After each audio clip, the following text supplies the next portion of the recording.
नमस्कार, express news Bharat में आपका बहुत स्वागत है। मैं हूं आपके साथ मानसी। उत्तराखंड बुलेटिन की शुरुआत करते हैं। अल्मोड़ा में भाजपा के मंडल अध्यक्ष पर दुष्कर्म का आरोप लगने के बाद अब शहर में माहौल गर्मा गया है। पीड़ित के परिजन जैसे तहरीर देने राजस्व पुलिस के पास पहुंचे, इस मामले की चिंगारी आग की तरह पूरे इलाके में फैल गई। आनंद फानन क्षेत्र के लोग तहसील में जमा हो गए और जमकर हंगामा किया। राजस्व कर्मी पीड़ित परिजनों को लेकर तहसील पहुंचे तो लोग एकत्र हो गए और आरोपी की गिरफ्तारी की मांग करने लगे। स्थानीय लोगों ने इस दौरान जमकर नारेबाजी की। हंगामे के बीच पीड़िता का सीएचसी देवायल में मेडिकल कराया गया लेकिन स्थानीय लोगों ने प्रशासन के अधिकारियों पर दबाव बनाए रखा। सड़क में भाजपा के मंडल अध्यक्ष पर दुष्कर्म का आरोप लगने के बाद कांग्रेस कार्यकर्ताओं ने भी यहां जमकर बवाल किया। कांग्रेस के युवा नेता नारायण सिंह के नेतृत्व में कार्यकर्ता पहले तहसील और फिर सीएचसी देवायल में एकत्रित हो गए। इस दौरान कार्यकर्ता आरोपी की तत्काल गिरफ्तारी की मांग करने लगे। कांग्रेस नेता रावत ने कहा कि भाजपा के शासन में महिला सुरक्षित नहीं है। भाजपा के जिम्मेदार नेताओं का इस तरह के मामलों में शामिल होना जाहिर करता है कि धामी सरकार के शासन में बेटियां बिल्कुल भी सुरक्षित नहीं है। कांग्रेस कार्यकर्ताओं ने कहा कि जब तक इस मामले की निष्पक्ष जांच नहीं होगी और आरोपी को कड़ी से कड़ी सजा नहीं दी जाएगी तब तक कांग्रेस कार्यकर्ता चैन से नहीं बैठेंगे। कांग्रेस के जिला अध्यक्ष भूपेंद्र भोज ने सल्ट में हुए इस कृत्य पर शनिवार को जिले भर में प्रदेश सरकार के खिलाफ पुतला दहन करने की घोषणा कर दी है। भोज ने आरोप लगाया है कि एक और सरकार बेटी बचाओ बेटी पढ़ाओ का नारा दे रही है, वहीं भाजपा के नेता बेटियों को इस तरह से उत्पीड़न कर रहे हैं। इसका ऐसे कांग्रेस भी बर्दाश्त नहीं कर। केदार धाम को लेकर पैदल यात्रा, हवाई यात्रा और डंडी कंडी आदि के माध्यमों से होने वाली यात्राएं पूरी तरह सुरक्षित हैं। फिलहाल वहां पैदल मार्ग में 10 स्थानों पर विशेषकर जहां झरने थे वहां मार्ग सिमटकर छोटा हो गया।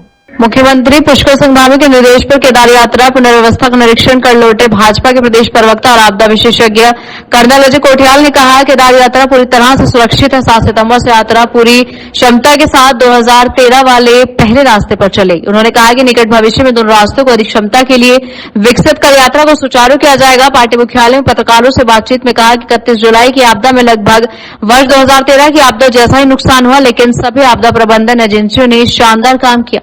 उन्होंने बताया कि 7 सितंबर से 3 नवंबर तक यात्रा के अंतिम चरण के लिए पैदल मार्ग ऐसे दुरुस्त किया जा रहा है आसानी से यात्रा प्रभावित न हो। धाम में महत्वपूर्ण स्थानों पर होने वाले कार्यों के लिए निर्माण सामग्री आसानी से पहुंचाई जा सके। दूसरे चरण में कपाट बंद होने के बाद 6 महीने मार्ग की अन्य बड़ी बाधाओं को दूर करने पर फोकस किया जाएगा। वर्तमान में केदार धाम को लेकर पैदल यात्रा, हवाई यात्रा और डंडी कंडी आदि के माध्यमों से होने वाली यात्राएं पूरी तरह सुरक्षित हैं। फिलहाल वहां पैदल मार्ग में 10 स्थानों पर विशेषकर जहां झरने थे वहां मार्ग सिमट कर छोटा हो गया। वहीं हमारी आपदा प्रबंधन की टीमों को विशेष रूप से सक्रिय रखा गया है।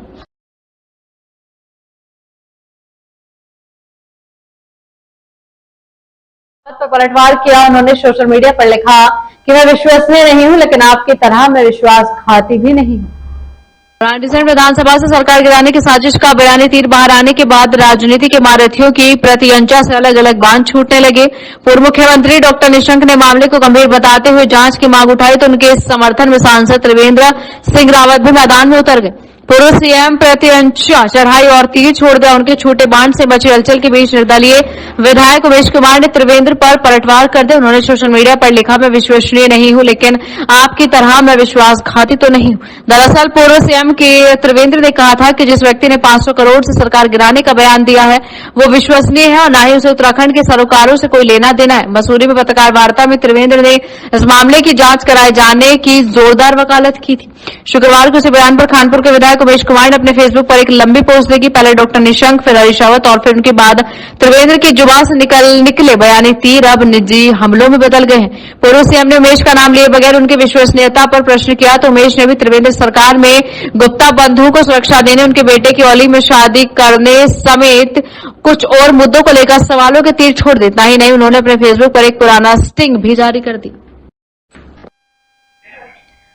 तमंचे से फायर में गुस्साए पति ने पत्नी को उतार दिया मौत के घाट। मां की सहेली के घर पर रह रही थी। रुद्रप्रयाग जिला मुख्यालय से लगे अमसारी में एक व्यक्ति ने तमंचे से फायर कर अपनी पत्नी की हत्या कर दी। आरोपी घटना के बाद से फरार है। बताया जा रहा है कि महिला रुद्रप्रयाग में अपनी माता की सहेली के घर पर रह रही थी। शनिवार को उसका पति पहुंचा और अपनी पत्नी को गोली मार दी। रुद्रप्रयाग में गोली मारकर हत्या की पहली वारदात है। मृतका का ससुराल दिल्ली में है। बताया जा रहा है कि 15 दिन पहले रुद्रप्रयाग पहुंची थी। मृतका की मां बसु केदार अस्पताल में सफाई कर्मचारी तैनात है, जिस कारण वो अपने मां की सहेली के घर किराए पर रह रही थी। बताया जा रहा है कि शनिवार को महिला का पति पहुंचा। इस दौरान महिला ने नाश्ता भी बनाया। इसके बाद संभवतः दोनों में किसी बात को लेकर बोलचाल हुई। दोपहर करीब 12:30 महिला के पति ने उस पर तमंचे से फायर कर दिया। तब महिला किचन में थी। जोशीमठ विकासखंड के पगनू गांव में आए दिन रात्रि में हो रही वर्षा आफत साबित हो रही है। वर्षा के चलते गांव के बीच मलबा और नाला उफान पर आने से 2 आवासीय भवन और 3 गौशालाएं क्षतिग्रस्त हुई हैं। उत्तराखंड के मैदानी इलाकों में बारिश का दौर हल्का हुआ है, लेकिन पहाड़ी क्षेत्रों में अभी भी बारिश बर्बादी का दौर जारी है। गढ़वाल के गोपेश्वर और कुमाऊं के बागेश्वर में बारिश ने कहर बरपाया हुआ है। गोपेश्वर चमोली में जोशीमठ विकासखंड के पगनू गांव में आए दिन रात्रि वर्षा से आफत हो रही है। ग्रामीण हल्की वर्षा में भी रत जगह करने को विवश है। बीते रात्रि को हुई वर्षा के चलते गांव के बीच मलबा और नाला उफान पर आने से आवासीय भवन और 3 गौशालाएं क्षतिग्रस्त हुई। पगनू गांव के ऊपर विगत हुए वर्षों में भूस्खलन का दायरा लगातार बढ़ता जा रहा है। इस मानसून सीजन में ग्रामीणों ने अधिकांश रातें रत जगह कर ही काटे। आज दिन रात्रि को हो रही वर्षा ग्रामीणों के लिए किसी मुसीबत से कम नहीं। ग्राम प्रधान रीमा देवी का कहना है कि बीते वर्ष गांव के ऊपर से हुए भूस्खलन के चलते गांव को खासा नुकसान पहुंचा था। अगर शासन प्रशासन समय पर ग्रामीणों को विस्थापित कर देता तो आज ग्रामीणों को रत जगह नहीं करना पड़ता। इस मानसून में 1 दर्जन से अधिक भवनों को नुकसान हुआ है। उत्तराखंड बुलेटिन फिलहाल इतना ही। अब मुझे दे इजाजत और देखते हैं एक्सप्रेस न्यूज भारत।